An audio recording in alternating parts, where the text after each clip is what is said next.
বলছেন পৃথিবীর মানুষ শোনো, ওয়া আম্মা মান খাফাত মাওয়াজিনু ফাউম্মুহু হাবিয়া ওয়া মা আদরাকা মা হিয়া।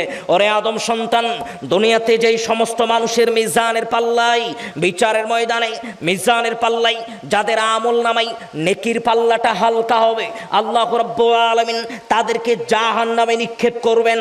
ওরে আদম সন্তান, জাহান্নাম অতীব জটিল কঠিন স্থানের নাম, জাহান্নাম অতীব জটিল স্থানের নাম। আল্লাহর নবী বলছেন, আন আব্দুল্লাহ ইবনে মাসউদ রাদিয়াল্লাহু আনহু قال, দুনিয়াতে যারা পাপ করবে, দুনিয়াতে যারা পাপ করে মৃত্যুবরণ করবে, দুনিয়াতে যারা নেশাগ্রস্ত হয়ে মৃত্যুবরণ করবে, দুনিয়াতে যারা পাপের পাল্লা ভারী করে মৃত্যুবরণ করবে, আল্লাহ তাদেরকে জাহান্নামে নিক্ষেপ করবেন। জাহান্নাম কি আপনাকে একটু বলি। আব্দুল্লাহ ইবনে আব্বাস আব্দুল্লাহ ইবনে মাসউদ রাদিয়াল্লাহু আনহু বলছেন, পৃথিবীর মানুষ শোনো, ইউতা জাহান্নাম ইয়াউমা ইদিন লাহা, আল্লাহ রাব্বুল আলামিন জাহান্নামটাকে বিচারের ময়দানে নিয়ে আসবেন। বিচারের ময়দানে জাহান্নামটাকে কি করে আল্লাহ নিয়ে আসবেন? আল্লাহর নবী বলছেন শোনো, আল্লাহর নবী বললেন, ইউতা জাহান্নাম ইয়াউমা ইদিন লাহা সাবউনা আলফা জিমামিন। ওরে পৃথিবীর মানুষ শোনো, জাহান্নামকে বিচারের ময়দানে আনতে হলে ৭০,০০০ লাগাম বা রশির প্রয়োজন। দুনিয়াতে যারা পাপ করবে, ওই পাপিষ্ট মানুষগুলোকে আল্লাহ জাহান্নামে নিক্ষেপ করবেন। যাদেরকে জাহান্নামে নিক্ষেপ করবেন, ওই সমস্ত মানুষ, জাহান্নামটা কেমন হবে একটু আপনাকে বলি। আল্লাহর নবী বললেন, ইউতা জাহান্নাম ইয়াউমা ইদিন লাহা সাবউনা আলফা জিমামিন। ওরে পৃথিবীর মানুষ শোনো, জাহান্নামকে বিচারের ময়দানে আনতে হলে ৭০,০০০ রশির প্রয়োজন।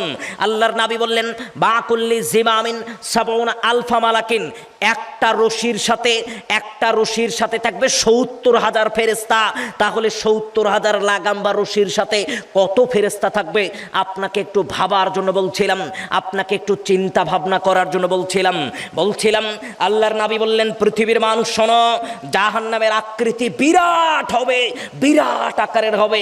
আল্লাহর নবী বললেন, পৃথিবীর মানুষ শোনো, আন উতবাতা ইবনে গজওয়ান আনিন নবী সাল্লাল্লাহু আলাইহি ওয়াসাল্লাম, উতবাতা ইবনে গজওয়ান রাদিয়াল্লাহু আনহু বলছেন, পৃথিবীর মানুষ শোনো, ইন্না সখরাতাল আযীমাতা, পৃথিবীর মানুষ শোনো, বিরাট আকারের একটা পাথর যদি আল্লাহ জাহান্নামের উপর থেকে ছেড়ে দেয়, ৭০ বছর পর্যন্ত সময় লাগবে, মাতুফদি ইলা কররিহা, তবুও জাহান্নামের শেষ প্রান্ত পর্যন্ত পৌঁছাবে না। এটা জাহান্নামের গভীরতা। দুনিয়ার মানুষ যাদেরকে জাহান্নামে নিক্ষিপ্ত করা হবে, তাদের পরিবেশ পরিস্থিতি কেমন হবে আপনাকে একটু ভাবার জন্য বলছিলাম। ১ মিনিট আপনাকে একটু বলি। আর নু'মান ইবনে বাশীর রাদিয়াল্লাহু আনহু قال, নু'মান ইবনে বাশীর রাদিয়াল্লাহু আনহু বলছেন, সামি'তু রাসূলুল্লাহি সাল্লাল্লাহু আলাইহি ওয়াসাল্লাম, আল্লাহর নবী রাসূল সাল্লাল্লাহু আলাইহি ওয়াসাল্লামের নিকট থেকে আমি শুনেছি, আল্লাহর নবী বলছেন, পৃথিবীর মানুষ শোনো, বিইউতা, আল্লাহ রাব্বুল আলামিন এমন এক মানুষকে বিচারের ময়দানে উপস্থিত করবেন, যেই মানুষটার শাস্তির পরিমাণ সবচাইতে কম।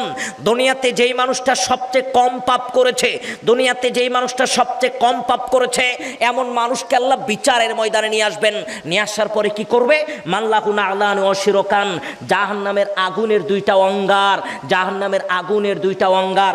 অথবা আল্লাহর নবী বলছেন অন্য হাদিসে, মাল্লাহু না'লান ওয়া শিরকান, জাহান্নামের আগুনের জুতা আল্লাহ তাকে পরিধান করে দিবেন। আল্লাহর নবী বলছেন শোনো, ইয়াগলিমিন হুমাদ দিমাগুহু কামা ইয়াগলিল মিরজাল, যেমন ভাবে উত্তপ্ত চুলার উপরে তামার পাতিল দিলে টকবক করতে থাকে, জাহান্নামের আগুনের উপরে পা দেওয়ার কারণে এই মানুষটার মাথার মগজ টকবক করতে থাকবে। আদম সন্তান, ওই মানুষটা মনে করবে আজকে যত মানুষকে শাস্তি দেওয়া হচ্ছে, এর মধ্যে সবচেয়ে বেশি শাস্তি আল্লাহ আমাকে দিচ্ছেন। অথচ আল্লাহর নবী বলছেন, ওয়া ইন্না আহওয়ানাহুম আহলিন নারি আযাবান ইয়াউমাল কিয়ামা, অথচ এই মানুষটাকে আজকের দিনে সবচেয়ে কম শাস্তি দেওয়া হচ্ছে। এখন